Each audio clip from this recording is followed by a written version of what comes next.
As I'm sure you can imagine, I end up with a lot of, "Hey Neil, can you help me with diagnosing this?" text messages. And this machine started out basically the same way. So, this is free, but we already know what's wrong. So, Jethro is going to pretend to be my friend texting me, and I'm going to reenact my questions and answers back. Ready? Hi, Jethro. Here we go. "Hey, Neil, I got a new machine for free." "Cool. What is it, Jethro?" "It's a big, giant Kohler shaft drive." "Awesome. That's a pretty cool rig. But it's got one problem." Uh-oh. "If I crank it over, it doesn't do anything." "Well, that's cool. Now, did you pull a spark plug and check and make sure it has spark?" "Yep, just did that, and it goes zap, zap, zap." "Oh, did you put a little gas down the carburetor and make sure that works?" "Yep, grabbed a bottle, poured a little bit of gas in. Nothing." "Actually, come to think about it, I don't think I hear anything moving." Uh-oh. Nothing's moving? "Yeah, I don't think anything's moving." "Alright, here's what I want you to do. I want you to take a spark plug out, and I want you to put a screwdriver in it, and then I want you to slowly turn the engine over." "Hey, Neil, the screwdriver doesn't move up and down when the piston should be moving up and down." "Well, Dan, congratulations on your free.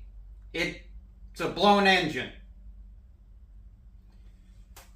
"Well, Neil, I'm dropping it off to your house. You can have it." "Thanks, Dan." So, we have a free blown up engine. We need to be at a get together in order to go riding in 2 weeks. So either this engine's getting fixed somehow magically, or we're throwing in a spare engine in order to be making it to the ride. Want to point out something. I have said for years in tractor hunt videos, always pay attention for too clean for its own good. First, too clean for its own good, the top of this carburetor. Obviously, somebody's been in it. I know that he was in the top of this carburetor, but if I saw this, I would know somebody monkeyed that carb. The other thing is, that is too clean for its own good. That is way too clean for its own good. So we know somebody was jumping the starter, messing with it, playing with the solenoid, and all that kind of stuff. Another side note, if you're taking the PTO clutch off on one of these shaft drive Cub Cadets, there is usually a sacrificial aluminum spacer here. And the reason why I'm saying it's sacrificial is because if you take a really wide pickle fork and you put it right in here, when it's stuck, you can mangle this washer in order to be able to pop the PTO off. And then you replace this with anything and everything that you can throw onto there. But in this case, I didn't have to. So that's nice. Now, I'm sure the why even bother question is probably already in your mind. And the answer is that John and I revived one of these that was filled with rust a few years ago. And the problem is the cylinder was just too far shot.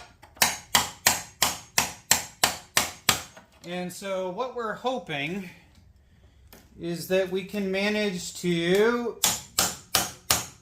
take two and make one.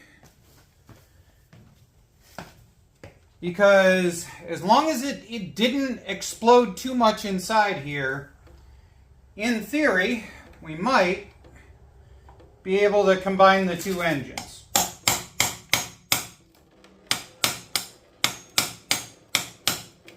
There we go.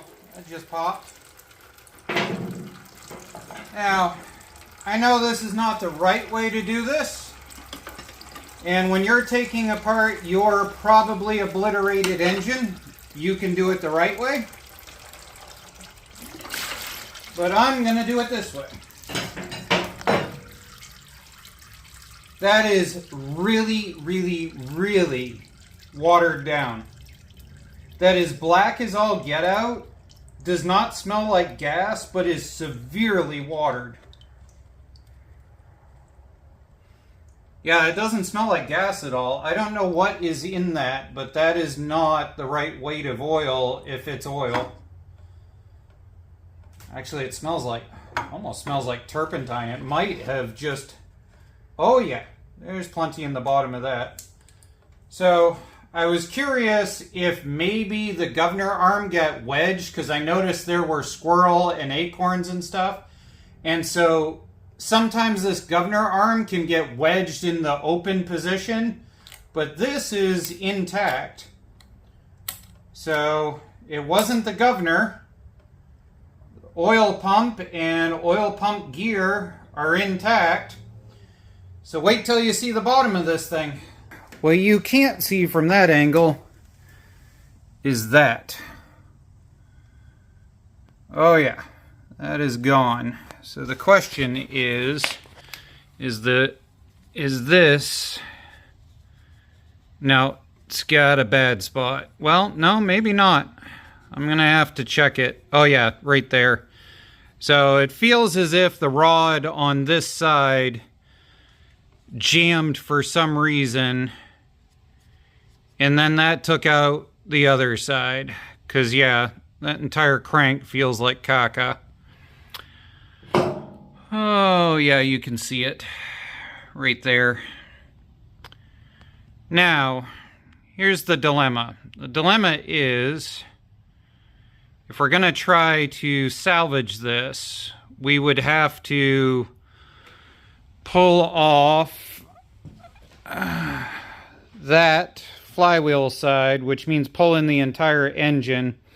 So I think at this point we pop the heads off and we double check that it didn't kiss the valves when it popped, and then go from there. But if I was to make a wager,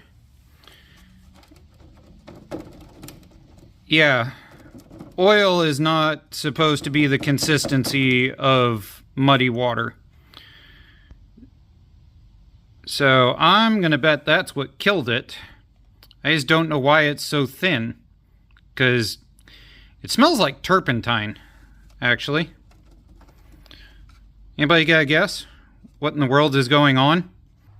I think I finally figured out what killed it. I'm pretty sure that the oil drain plug was clogged and that they filled it with something in order to try and purge the oil, and therefore it thinned out the oil to the point that it blew.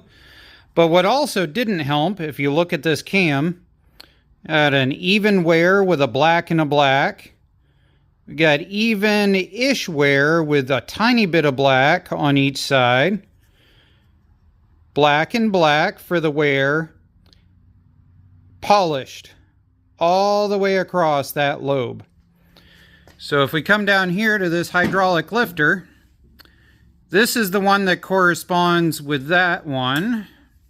And as you can see, I'll try and do this on camera. See how I can push that down? Almost no force whatsoever.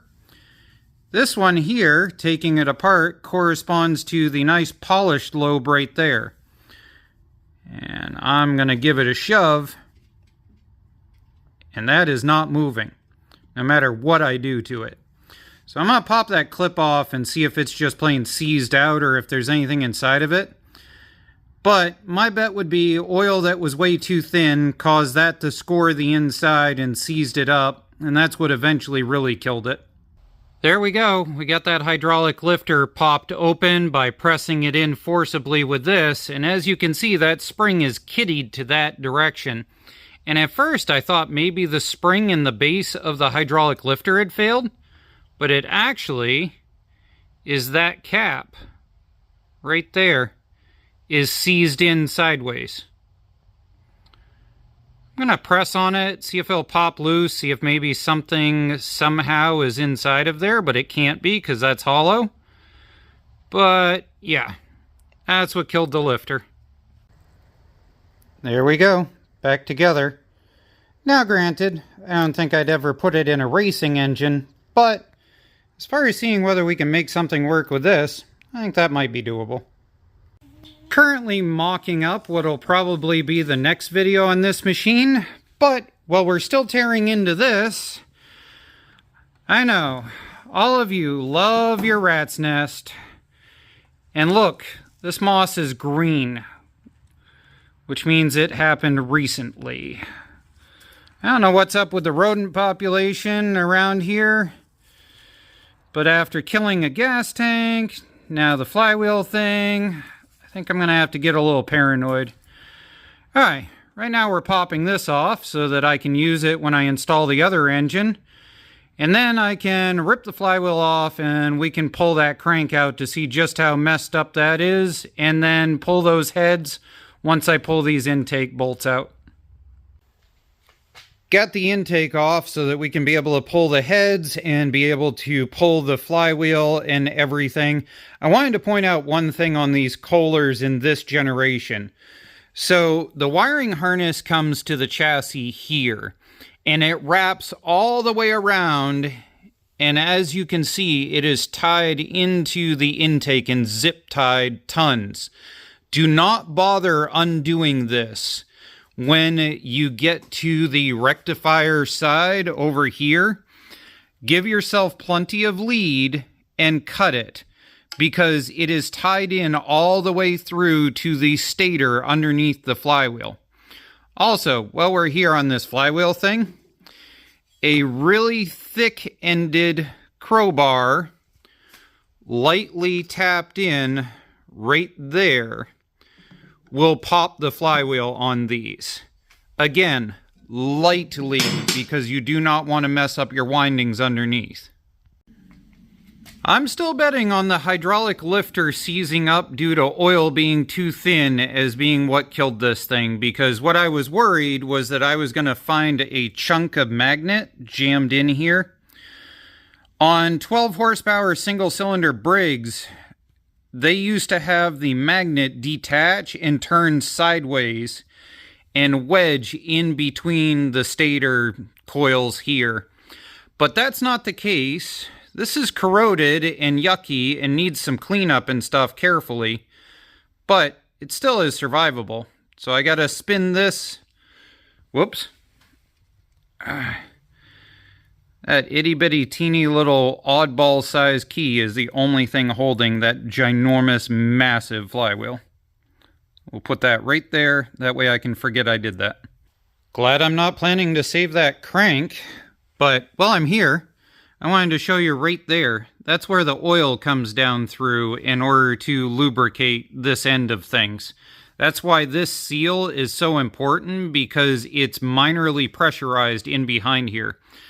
But yeah, I went to move this thing and the whole crank just fell out the rear of it and dumped. So, oh yeah, right there. Wow. Yeah, that is no bueno.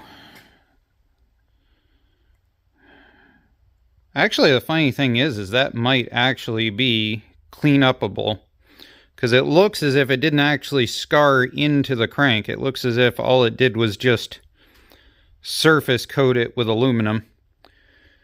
I don't know. We might try to polish that. I've got some 1-inch sanding belts that are pretty fine. Oh, you guys let me know. Would you try to polish that? Or would you just pull the one out of the parts engine and throw it in? Okay, let's pop the heads off and get the pistons out, see what kind of condition those are in. Another 5-second thing that a lot of people overlook is checking your head bolts when you pull them out. None of these are oil soaked, which doesn't mean that the head gaskets were great, but it does mean they sealed enough that it didn't seep through into the bolts.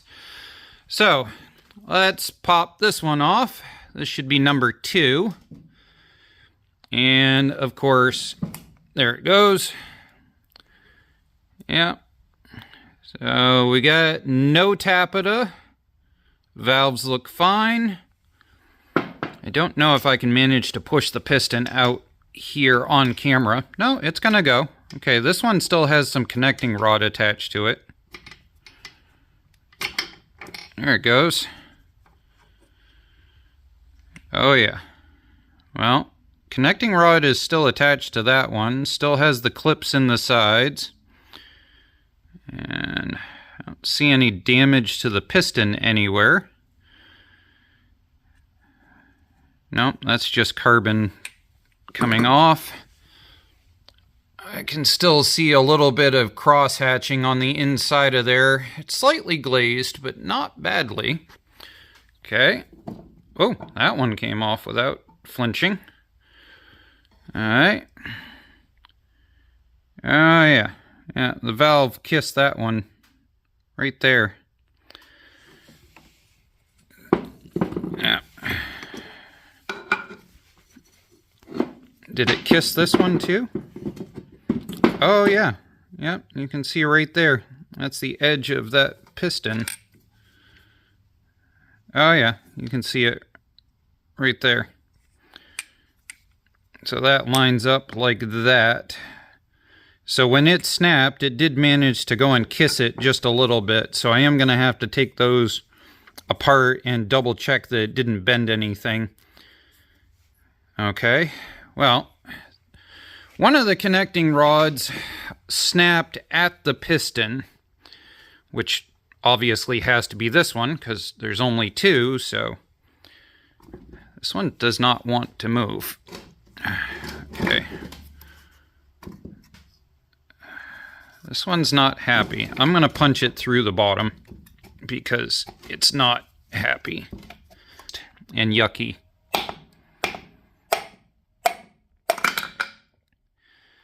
Yep. So, there we go. So, snapped off the pin. Does not look as if it bopped the piston. The piston rings look okay.